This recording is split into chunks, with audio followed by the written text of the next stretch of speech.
Good morning students. आज हम अध्याय 6 का आगे कंटिन्यू कर रहे हैं। अध्याय 6 को इसमें समरूपता चल रहा था। त्रिभुजों की समरूपता के लिए कसौटियां, कैसे पता चलेगा हमें कि दो त्रिभुज समरूप हैं या नहीं हैं।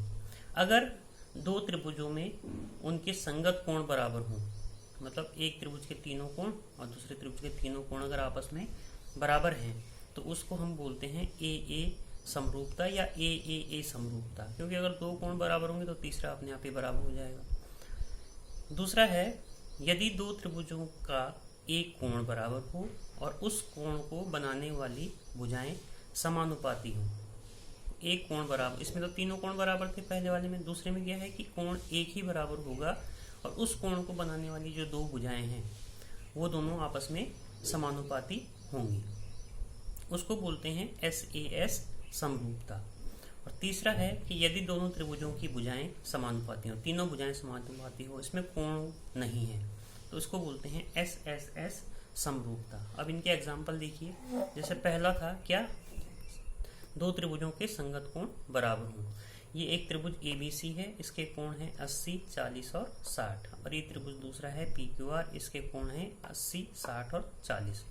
तो हमको दिख रहा है कि इस त्रिभुज के तीनों कोण और इस त्रिभुज के तीनों कोण बराबर हैं, तो हम क्या कहेंगे कि ये दोनों त्रिभुज समरूप हैं। लेकिन आपने ध्यान ये रखना है कि जब आप इन दोनों त्रिभुजों का नाम लिखेंगे तो जो कोण जिसके बराबर है उसके सामने वही नाम आना चाहिए। जैसे कोण A और कोण P बराबर है, कोण A कोण P बराबर है।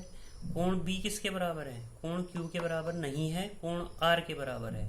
और कोण C कोण Q के बराबर है। तो जब हम इधर त्रिभुज ABC लिखेंगे तो इधर त्रिभुज PQR नहीं लिखेंगे, PRQ लिखेंगे, क्योंकि कोण B कोण R के बराबर था। अगर कोण B कोण Q के बराबर होता तो हम PQR लिख देते, लेकिन कोण B के बराबर कौन है? कोण R।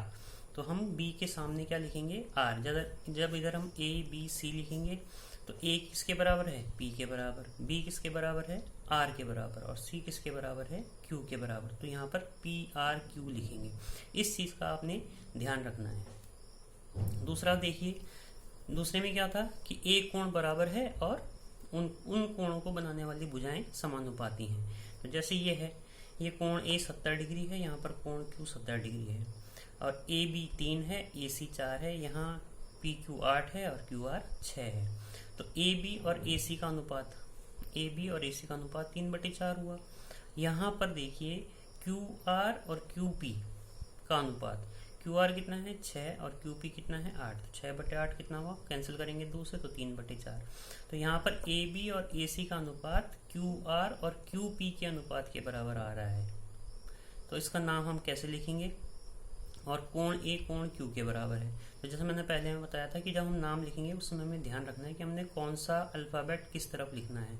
इधर जैसे हमने ABC लिखा तो A तो Q के बराबर है, तो इधर A के सामने Q आ जाएगा। अब बात आ रही है B की, कि इधर अगर B आ रहा है तो इधर क्या आएगा? Q तो हम लिख चुके हैं, P आएगा या R आएगा, वो हमको यहाँ से पता चलेगा। AB और AC का अनुपात किसके बराबर था? QR और QP के। तो देखिए यहाँ पर AB है और यहाँ पर QR है। Q हम लिख चुके हैं, ये AB था तो Q के आगे क्या आएगा? R। अब तीसरा क्या बचा? P, तो P इधर आ जाएगा, QRP होगा। ये भी PQR नहीं होगा। जैसे ये ABC है तो आप डायरेक्ट इसको PQR नहीं लिखेंगे, सोच समझ के कि कौन सा किस तरफ आना चाहिए, तो ये QRP होगा। अब तीसरा देखिए, तीनों भुजाएं समानुपाती होती हैं। यहाँ पर ABC 2 3 4 है, यहाँ पर PQR में ये है 4 8 और 6। अब 2 का दुगना 4, 3 का दुगना 6, तो 6 किधर है? इधर, यहाँ नहीं है। जबकि ये नीचे BC में था तो ये QR की जगह PR में आ रहा है 6। और AC 4 है और इसका दुगना 8 यहाँ नीचे है। तो इसका भी नाम लिखते समय हम ये ध्यान रखेंगे कि हमने कौन सा अल्फ़ाबेट किस तरफ लिखना है। अब AB है तो ये PQ हो गया। अब BC की जगह 3 है तो ये 6 इधर है, ये भुजा और ये भुजा।